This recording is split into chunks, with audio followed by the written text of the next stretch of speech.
ስንቱን ብር ዳማታ ሳነሳ ስጥለው ያን በጎ ትዝታ ፍቅርሽ አሻግሮኛል ስንቱን ብር ዳማታ ጊዜው አልሄደም መቻለፋፍታ ዛሬም ከሌለን የውብ ትዝታ። ደህና ነሽ? ደህና። እንኳን ደህና መጣ። ለምን ለቀሽ መጣሽ? እኔ ትንሽ እረፍት ፈልጌ ነው፣ ስለደበረኝ ከነገሮች ለመሸሽ ነው። እኔ ያጠፋሁት ጥፋት አለ ማለት? አላጠፋሁም፣ ግን እኔ እረፍት ፈለኩኝ። በቃ በጣም ራሴን ማረጋጋት ፈለኩኝ። ለራሴ ሰላም መስጠት ፈልጌ ነው። እሺ እኔ አሁን ደህና መሆን ይመስልሻል? ለምን እንደዚህ ያደርግሽ በማርያም ስልህ በቃ እኔ አጠገብህ ሆኜ ከማስቀይምህ ቢያንስ ከነገሮች መረጋጋት ፈልጌ ነው። እኔ እኮ አሁን ታስቀይምኛለሽ ብዬሻለሁ አላልከኝ? እሺ እኔ አሁን የሄድነው ለይቅርታ አይደለ? እና ለይቅርታ ሄደን እኔ ምን አድርጌሻለሁ? ምንም አላረከኝም፣ ግን በቃ ተናደድኩኝ። ታውቃለህ፣ በጣም ስሜታዊ ሆንኩኝ። እንደዚህ አይነት ነገር አይደረግም። ገባህ? ይሆናላ ቢያንስ ልክ ነሽ። እኔ እኮ ሰውን ማማከር ነበረበት። እኔ እኮ ልጁ ልክ አድርጓል አላልኩሽም?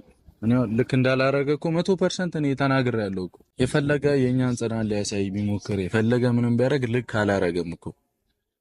ገብቶሻል? እኔ ደግሞ ይቅርታ ጠይቂው ምናምን ስላልኩሽ ደብሮሽ ነው?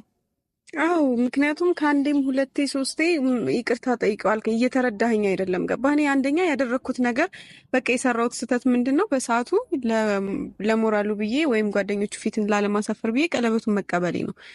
ገባህ? ይሄን ያክል እኮ ስለ አስሬላታለሁ ምናምን ብሎ የሚያስወራ ነገር አይደለም። ከሰማሁት አንጻር እኔ ልክ አይደለሁም። አንቺ መናገርሽ አንተ ልክ ነህ፣ ግን እየተረዳኸኝ አልነበረም። ይሄን ያክል እሱ ማን ስለሆነ 3 4 5 ይቅርታ መጠየቅ ነው። ገባ? እኔ እኮ በጣም ያናደደኝ ደግሞ እሱ ነው። እና ደግሞ እንደቀላል ነገር ማለት እንደው አይከብድም። እኔ ባንዴ ራሱ እንድቀበለው ፈልገህ ነው በዛ ሰዓት ይቅርታ ሲለኝ ባንዴ መቀበል የምችል ይመስልሃል? እኔ እኮ ረዳሽ ያኔ ማለት ነው በጥፊ ነው ራሱ ይለኛል። ምንም አላልከኝም፣ ግን በሰዓቱ ማለት ነው በቃ ይቅርታ መጠየቅ ካለብንም ይቅርታ ጠይቀን በሰላም እንፈተዋለን። እኔ ከሱ ጋር ብዙ ያልጨረስኩት ነገር አለ። እንዲህ በቀላሉ አልፋተውም።